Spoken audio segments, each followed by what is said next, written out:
ईमानदारी से पढ़ाई करने वाले और ईमानदारी से प्रतियोगी परीक्षाओं की तैयारी करने वाले एवं जो ईमानदारी से एईडीओ की परीक्षा दिए थे, वो सारे अभ्यर्थी एक सुर में ये मांग कर रहे थे कि एईडीओ की परीक्षा रद्द होनी चाहिए। सोशल साइट्स पे ये मुहिम चल रही थी। हमने परीक्षा शुरू होने से एक दिन पहले ही वीडियो के माध्यम से भी 30 से 35 लाख का रेट चल रहा है, ये बात कहा था। धांधली सेटिंग की बातें चल रही थी, ये बात हमने कही थी। और आर्थिक अपराध इकाई, स्पेशल ब्रांच पटना पुलिस, सबको हमने सूचित किया था। और इन लोगों ने, स्पेशल ब्रांच पटना पुलिस, आर्थिक अपराध इकाई ने त्वरित कार्रवाई किया और निष्पक्षता के साथ जांच किया। कई जिलों में बहुत सारे लोग पकड़े गए हैं, एफआईआर दर्ज हुआ और उसके बाद सोशल साइट पे भारी आक्रोश देखने को मिला अभ्यर्थियों का। और हमने परीक्षा के बाद भी परीक्षा रद्द करने की मांग किया था, मीडिया के माध्यम से, सोशल साइट्स के माध्यम से और ऑफिशियली भी बहुत जगह जाकर हमने ये मांग किया था कि एईडीओ की परीक्षा रद्द होनी चाहिए, क्योंकि जिस परीक्षा में 30-35 लाख का रेट लग रहा हो, आंसर बाहर से अंदर जा रहा हो, जो बायोमेट्रिक कराने वाले थे वो लोग आंसर पहुंचा रहे थे, बहुत जगह इन्विजिलेटर आंसर पहुंचा रहे थे, तो ऐसी परीक्षा का कोई मतलब ही नहीं है। हमने वीडियो के माध्यम से भी कहा था, बहुत जगह जाकर भी हमने कहा था, जहां हमको जाना चाहिए वहां जाकर कहा था। मीडिया बंधुओं ने भी इस मुद्दे को प्रमुखता से उठाया।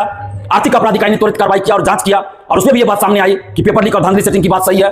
तो कल जो है रात में बीपीएससी ने भारी दबाव को देखते हुए, आक्रोश को देखते हुए, आक्रोश जो अभ्यर्थियों का था उसको देखते हुए, दबाव को देखते हुए बीपीएससी ने एईडीओ की परीक्षा को रद्द कर दिया। तो ये छात्र हित में फैसला है, हम इसका स्वागत करते हैं और इसके लिए बीपीएससी को धन्यवाद देते हैं। लेकिन बीपीएससी इतने दिनों से क्या कर रही थी? क्यों समय पास किया जा रहा था? जब पहले ही हम लोगों ने बता दिया था कि इस तरह की बातें चल रही, परीक्षा शुरू होने से पहले हमने कह दिया था। और बीपीएससी के चेयरमैन और बीपीएससी के अधिकारी क्या पहले बोल रहे थे कि ज्यादा संख्या अगर होती है, एक शिफ्ट में परीक्षा लेंगे तो पेपर लीक, धांधली सेटिंग का चांस बनता है। अलग अलग शिफ्ट में लेंगे परीक्षा तो धांधली सेटिंग, पेपर लीक नहीं होगा। तो आपने अलग अलग शिफ्ट में परीक्षा लिया, अपने मन मुताबिक लिया परीक्षा, आपको जितना शिफ्ट में लेना था आपने ले लिया परीक्षा, तब कैसे धांधली सेटिंग और पेपर लीक की बात हो गई? ऐसा तो मैट्रिक की परीक्षा में भी नहीं होता है कभी, आज तक नहीं इस तरह से मैट्रिक की परीक्षा में हुआ। वर्षों पहले हुआ करता था, लेकिन पिछले कई वर्षों से आप देखिए तो इस तरह की बात तो मैट्रिक परीक्षा में भी नहीं होती है। तो कैसे पेपर लीक हो गया, कैसे धांधली सेटिंग ऐसे हो रही थी?